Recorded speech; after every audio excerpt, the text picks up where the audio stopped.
Un saludo para todos los estudiantes del Centro Arquidiocesano de Evangelización que estamos caminando poco a poco en este proceso de conocimiento de la palabra de Dios, pero de manera especial en este libro tan especial que es el libro de Génesis. Y con él estamos aprendiendo a hacer oración, a encontrarnos con el Señor, pero también a conocer el texto revelado a la luz de la historia de la salvación, con el ánimo de que conociendo la palabra podamos descubrir lo que Dios nos quiere decir, lo que Dios quiere de cada uno de nosotros en nuestro trabajo discipular, pero también una lectura también de nuestra propia historia, descubrir los orígenes del pueblo de Israel, pero también los orígenes de la humanidad, los orígenes de los problemas más existenciales o de las preguntas más existenciales de la persona, pues nos conduce también al encuentro con Jesucristo, pero también al encuentro con los hermanos, con la sociedad, con la historia y con las distintas dinámicas que se van viviendo a lo largo de nuestro diario vivir. Y eso es lo que hemos ido haciendo poco a poco en los diferentes encuentros que hemos tenido. En cada una de las sesiones hemos abordado los capítulos del 1 al 11 del libro del Génesis y con esta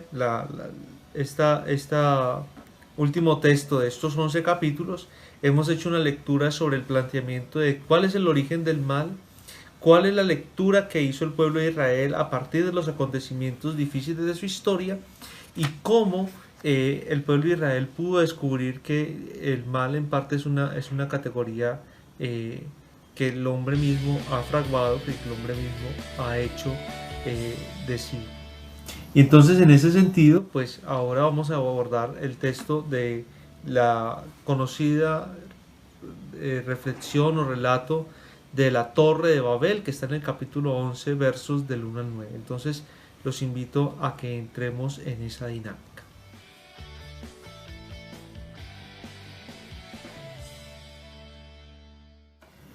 Lo primero entonces que tenemos que decir es que en el libro del Génesis es como la introducción a la interpretación que hace los redactores del Pentateuco, a la interpretación que hacen de la historia de Israel.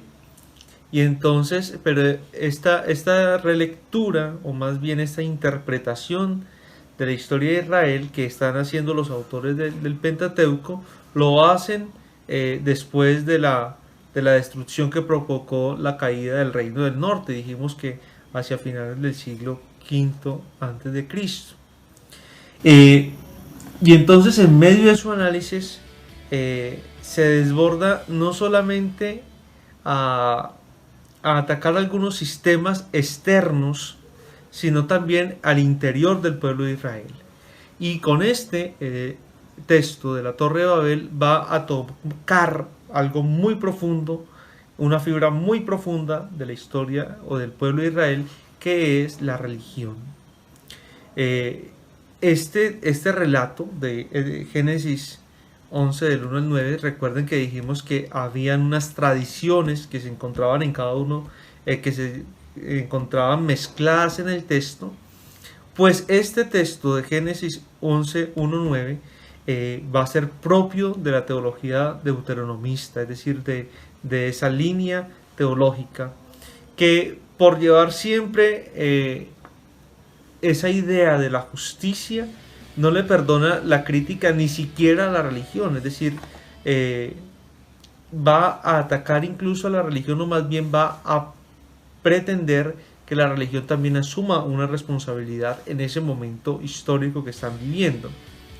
Entonces, por el contrario de reivindicar la religión y de utilizar la religión como para afincar su teología, la teología deuteronomista se vuelve mucho más exigente con este sentido o con este lugar de la historia de Israel o con este estamento de la historia de Israel que es la religión.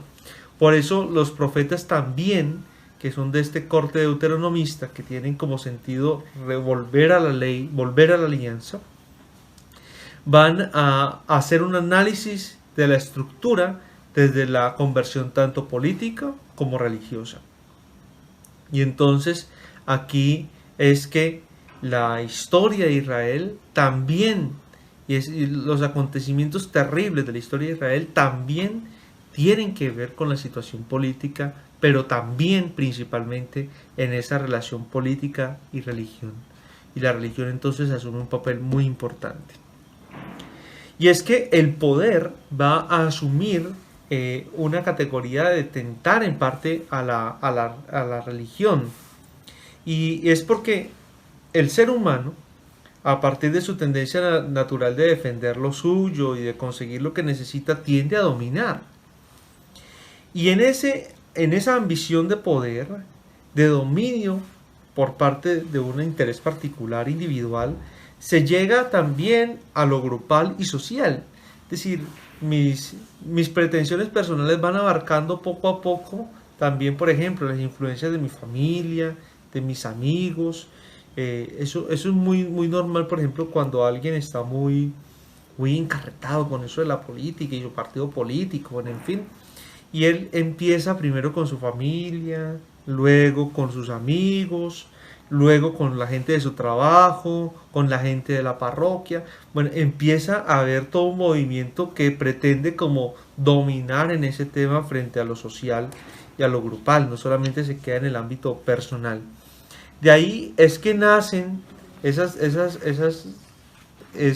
naciones que van dominando, porque van dominando diversos momentos y diversos acontecimientos y estamentos de una nación, pero también van sobre los más débiles, sobre las otras naciones. Entonces se van construyendo grandes imperios. Pero refiriéndonos entonces al texto mismo, pues hagamos mención de algunas imágenes que nos pueden ayudar a entender el por qué este texto es una crítica también a la religión y al poder. Y entonces lo primero que podríamos decir es que en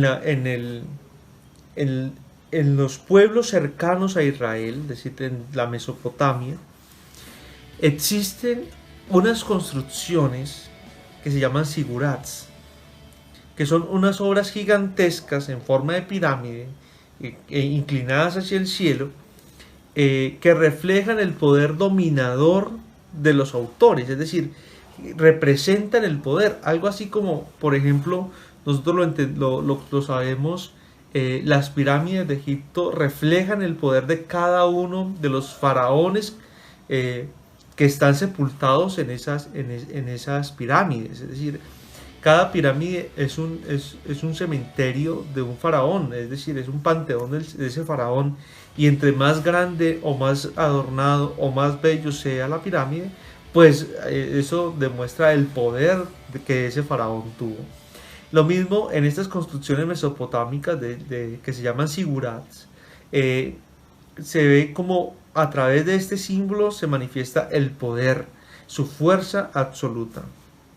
Eso podríamos decir entonces y preguntarnos, la Torre de Babel, sabiendo que el pueblo de Israel tiene como vecinos no solamente estas estructuras arquitectónicas, sino también la cosmovisión de toda esta parte de la Mesopotamia y parte del Mediterráneo, hace parte de es decir, esa Torre de Babel es un sigurat, es decir, hace referencia un poco a esa dominación de Mesopotamia, de esos imperios asirio y babilónico que son los que están como contrapunteando y que ya han llevado a Israel a la catástrofe. Es una gran pregunta que podríamos hacernos.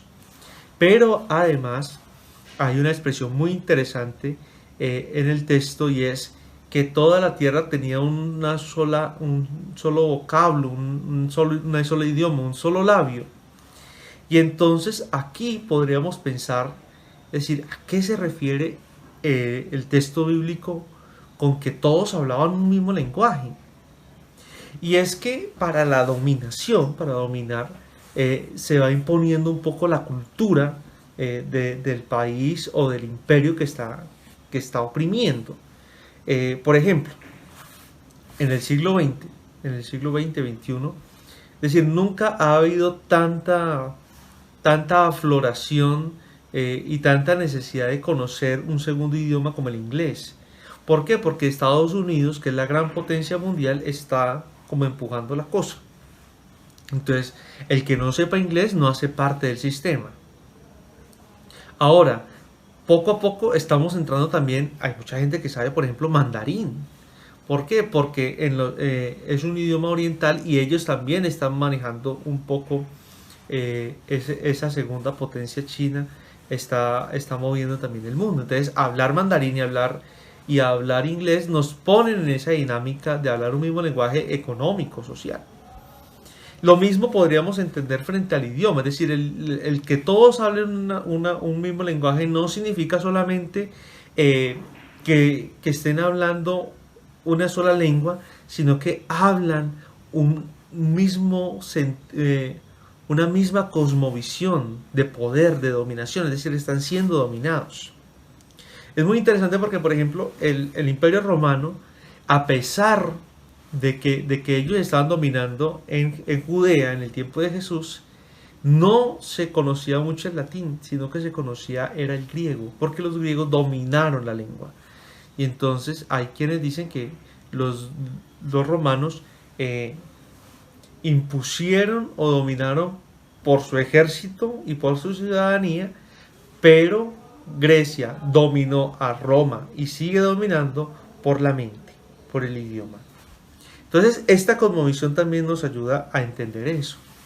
Por eso es que Dios, en contra de esta situación de dominación, dispersa un poco las lenguas, no dando respuesta de, bueno, ¿por qué en Israel hay tantos idiomas o tantos dialectos? No, esa no es la respuesta. Es decir, esa no es la pregunta.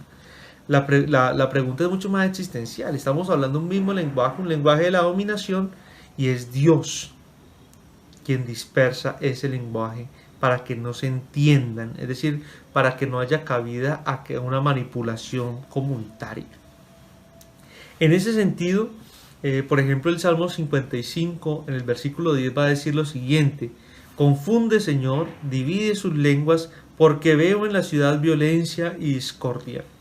Y entonces a nadie se le ha ocurrido decir que ese texto, como ya lo había dicho, habla de la aparición de las diversas lenguas en Israel, sino que todos están de acuerdo, todos los biblistas y los que recitan el Salmo, están de acuerdo de que se pide a Dios que desbarate los proyectos que tienen los violentos en Israel. Entonces, en ese sentido, la división de las lenguas no es tanto la creación de los idiomas, o menos, escuchen esto, o menos una interpretación de la glosolalia, que es el don de las lenguas, va a ser una cosa mucho más posterior sobre el Nuevo Testamento. Es decir, forzar allí el texto diciendo que el texto hace referencia a la glosolalia, yo creo que es muy exagerado.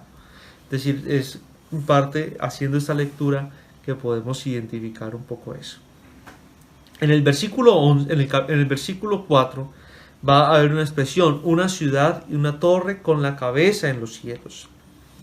Y entonces esta construcción alta pone a la divinidad como su cúspide. ¿Por qué? Porque el sentido de estas edificaciones, que ya dijimos que llamaban sigurats, van a hacer que primero muestren el poder de quien los construyó, pero segundo es que la religión va a tener un peso muy importante, la fe. Entonces se creía que en estos sigurats, en la parte superior, la divinidad se posaba y allí como que reivindicaba el poder de este opresor. Y es aquí donde está la clave para poder interpretar cómo es que la religión también se ve tentada por el poder, y cómo el poder va a utilizar la religión para poder dominar. Entonces, ese significado teológico de la Torre de Babel, en un momento lo podemos entender como una interpretación de una estructura social, político, económico y cultural, y que utilizan esa pirámide llamada Sigurat. La torre estaba coronada, como lo dijimos, y por ejemplo en Babilonia, que es donde se hacen los zigurats, ese santuario estaba dedicado a Marduk, el dios de los babilonios. Entonces, en ese sentido, la seguranza o la seguridad que da la religión al sistema político es muy importante. Y vamos a descubrir que después de la caída, de la destrucción de Israel, la deportación a Babilonia y el regreso, ya no va a haber más monarquía y hay un entramado político religioso que ya se venía gestando desde David, que fue como en parte unificando, por decirlo de una manera, los poderes del pueblo, tanto religiosos como políticos, culturales, y se van a mezclar.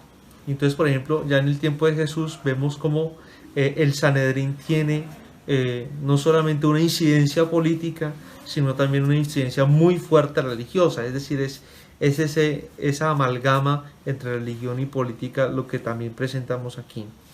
Entonces, la narración del Génesis resalta con énfasis de que esa torre hacía famosos a sus constructores. En el versículo 4 va a decir así, que con el poder logrado iban a hacer lo que ellos quisieran, va a decir el texto en el verso 6.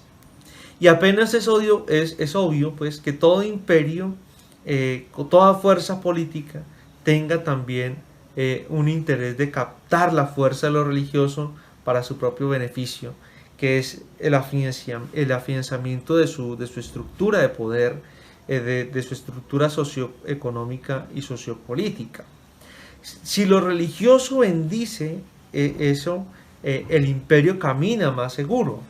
Es decir, la religión se constituye así en un apoyo muy importante y la justificación en parte de todas las injusticias de las estructuras que sostienen el imperio. Es decir, nosotros somos hijos de esa amalgama entre imperio y Estado. Pero a esta situación tan difícil, Dios hace un juicio. ¿Y cuál es ese juicio? Es decir, es que la estructura político-económica opresora que ha buscado siempre a lo largo de la historia tener de su parte la estructura religiosa para encontrar de ella la bendición y el apoyo, como ya lo hemos visto, para así quebrantar fácilmente la rebeldía, porque pues en parte la gente en su sistema religioso obedece. Esta estructura siempre va a ser condenada por Dios. Va a ser condenada porque la estructura religiosa que se preste para bendecir el poder opresor se hace responsable también del mal en el mundo que se concentra en esa opresión, en esa muerte, en ese sufrimiento al que el sistema religioso apoya. El Pentateuco en los primeros 11 capítulos del Génesis ha indicado quiénes fueron los verdaderos responsables del hundimiento de Israel, de ese fracaso existencial de su historia, y aquí con la narración de la Torre de Babel también está llamando un poco a cuentas a esta estructura religiosa también. Por eso la narración de la Torre de Babel implica el descenso de Dios. Yahvé baja asombrado de la obra de los hombres. Pareciera que Él hace uso también de la estructura religiosa, de la estructura política y religiosa que se le ha asignado como en el Sigurat, ese primer lugar, para confundir, es decir, para destruir ese imperio político, económico, cultural y religioso que es fruto de la codicia que engendra la muerte y que desbarata en parte el proyecto que Dios tiene para su pueblo. Es decir, confundir las lenguas significa desbaratar el proyecto de los poderosos, que nos sigan dominando más. Por eso la torre no se puede terminar de construir. Es decir, que hemos avanzado en una lectura que ya no solamente los responsables del mal de Israel son los agentes externos, los responsables no es Dios, eso nos quedó muy claro en los primeros capítulos porque Él todo lo creó bueno. No es el hombre en sí mismo porque Dios lo hizo bueno. También vimos que no, es decir, que los responsables son quienes se atentan contra la vida de su hermano, quienes dejan quienes desconocen a su hermano, como en Caín y Abel, fruto del pecado, quienes se dejan tentar por la justicia, por la injusticia, por la codicia, quienes también se creen buenos, ¿se acuerdan? Con la de el diluvio universal, quienes que creen buenos, como la descendencia de Sed y la descendencia de Noé, se creen buenos y Dios también los extermina porque también en ellos hay maldad. También tienen causa del mal los que se creen buenos sin serlo. Y ahora es la crítica a todo el sistema religioso que se ha dejado también untar, por decirlo de una manera, para hacer relación también a la mermelada, untar un poco de esas ansias de poder y de dominación, y Dios los llama a cuentas. Es decir, y ya para concluir un poco todo este camino que hemos hecho de los capítulos del 1 al 11, con esta narración de la Torre de Babel obtenemos una clave más para comprender esta historia de Israel. Y aquí aprendemos que también el mal apareció en el pueblo cuando se puso al servicio de las estructuras socioeconómicas, sociopolíticas y religiosas del estado de turno. Es decir, el como agachar la cabeza y el presentar nuestra religión, nuestra cultura, nuestra ley, nuestra alianza con Dios a la dominación al imperio que nos dominaba en ese momento, fue el gran error de Israel. Y eso ayuda y causa más bien que también Israel sea la responsable del mal social, del mal histórico que está viviendo. Esto nos lleva a preguntarnos a nosotros cuántas veces nosotros también como que bendecimos con nuestras pocas posturas también de defender nuestra fe y de presentarnos también muy amalgamados, que ya no podemos ni siquiera decir nada frente a las injusticias, porque creemos también que en política nosotros no debemos meternos, pero tampoco nos oponemos a los sistemas económicos y políticos culturales que van en contra también de nuestra fe, sino que por el contrario también como que ayudamos a remachar esa idea. Siendo así entonces, para nuestra reflexión en este camino de la lección divina, yo les invito a que nos preguntemos personalmente, es decir, cuáles son mis ansias de poder y hasta cuándo mi religión, mi postura también como discípulo misionero, mi postura como catequista, como agente pastoral, favorece también estructuras de poder injustas, situaciones que no corresponden a la construcción o más bien a la acogida del reino de Dios. Eso es una pregunta que nos tenemos que hacer todos nosotros. Bueno, pues entonces deseo que el Señor les bendiga.